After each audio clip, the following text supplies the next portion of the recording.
থেকে মাত্র 23 কিলোমিটার দূরে গাজিয়াবাদে এই নকল দূতাবাসের হদিশ পেয়েছে ইউপি পুলিশের এসটিএফ। একেবারে হর্ষবর্ধন জৈন মূল অভিযুক্ত। বছরের পর বছর অস্তিত্বহীন দেশের দূতাবাস চালিয়ে যাচ্ছিল গাজিয়াবাদে বলে অভিযোগ। তাকে গ্রেপ্তার করা হয়েছে। দিল্লি পুলিশের এসটিএফ অভিযান চালিয়ে একাধিক নকল স্ট্যাম্প পর্যন্ত উদ্ধার করেছে। ছোট ছোট দেশের এরকম 12টি কূটনৈতিক পাসপোর্ট মিলেছে হর্ষবর্ধনের কাছ থেকে। নিজেকে কাল্পনিক দেশের দূতাবাসের কর্মী হিসেবে পরিচয় দিত। কল্পনা করুন, বিশ্বের মানচিত্রে যে দেশের অস্তিত্বই নেই সেই দেশের কূটনীতিক বলে হর্ষবর্ধন জৈন নিজেকে পরিচয় দিত। ঠিক কিভাবে গোটা বিষয়টা সামনে এলো, অভিযোগগুলো কি পুরোটা জানবো। ময়ূক ঠাকুর চক্রবর্তী আমাদের প্রতিনিধি রয়েছেন সরাসরি।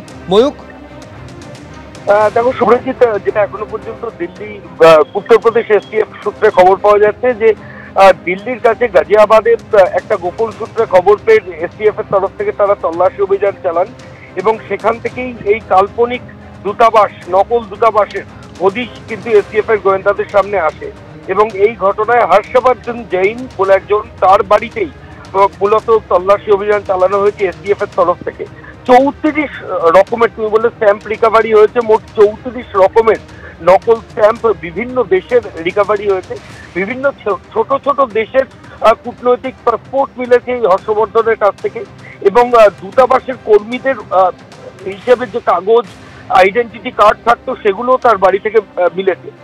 শুধু তাই নয়, নিজেকে দূতাবাসের অফিসিয়াল হিসাবে প্রমাণ করার জন্য এবং প্রভাবশালী হিসাবে প্রমাণ করার জন্য বিভিন্ন রাষ্ট্রপ্রধান তাদের সঙ্গে মর্জ ছবি, অর্থাৎ সুপার ইম্পোজিশন করা ছবি, সেগুলোই ওই হর্ষবর্ধনের পাওয়া গেছে, এমনটাই দিল্লি ইউপি এসটিএফ সূত্রে খবর। এবং আরো যেটা জানা যাচ্ছে যে এম্বাসির গাড়িতে আমরা যে ধরনের নাম্বার প্লেট দেখি, ওর বাড়ি থেকে 4টে লাক্সারি গাড়ি পাওয়া গেছে। সেখানে কূটনৈতিকদের জন্য যে নির্দিষ্ট নাম্বার প্লেট লাগানো হতো সেই ধরনের নাম্বার প্লেট দেখা গেছে, যেটা থেকে এটা কনফার্ম করা যাচ্ছে যে হর্ষবর্ধন ওই ধরনের নাম্বার প্লেট লাগিয়েও বিভিন্ন জায়গায় যাতায়াত করতেন। 44,70,000 টাকা বাড়ির ভেতর থেকে সিজ হয়েছে।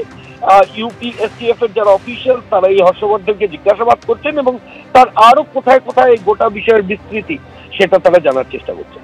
ময়ূক, তুমি আমাদের সঙ্গে থাকো। দর্শকদের আমি আরেকবার বলবো, নিঃসন্দেহে এটা উদ্বেগের, তার কারণ রাজধানীর কাছে এইরকম একটা নকল দূতাবাসের হদিশ পাওয়া যাচ্ছে। মাত্র 23 কিলোমিটার দূর দিল্লি থেকে গাজিয়াবাদে এই নকল দূতাবাসের হদিশ পাওয়া গিয়েছে। দোতলা একটা প্রাসাদোপম অট্টালিকা, যার মধ্যে এই দূতাবাস চালিয়ে যেত হর্ষবর্ধন জৈন। নিজেকে কাল্পনিক দেশের দূতাবাস কর্মী হিসেবে পরিচয় দিত সে, এমনটা দাবি করেছে ইউপিএসটিএফ। প্রভাবশালী প্রমাণ করতে বিভিন্ন রাষ্ট্রপ্রধানের সঙ্গে নকল ছবি পর্যন্ত দেখাতেন হর্ষবর্ধন। নিজেকে এমন এমন দেশ যেগুলোর বাস্তবে কোনো অস্তিত্বই নেই, লুডোনিয়া নামে একটি দেশ অথবা ওয়েস্ট আর্কটিকা নামে একটি দেশ, এই সমস্ত দেশের কূটনৈতিক প্রতিনিধি হিসেবে হর্ষবর্ধন নিজেকে পরিচয় দিত।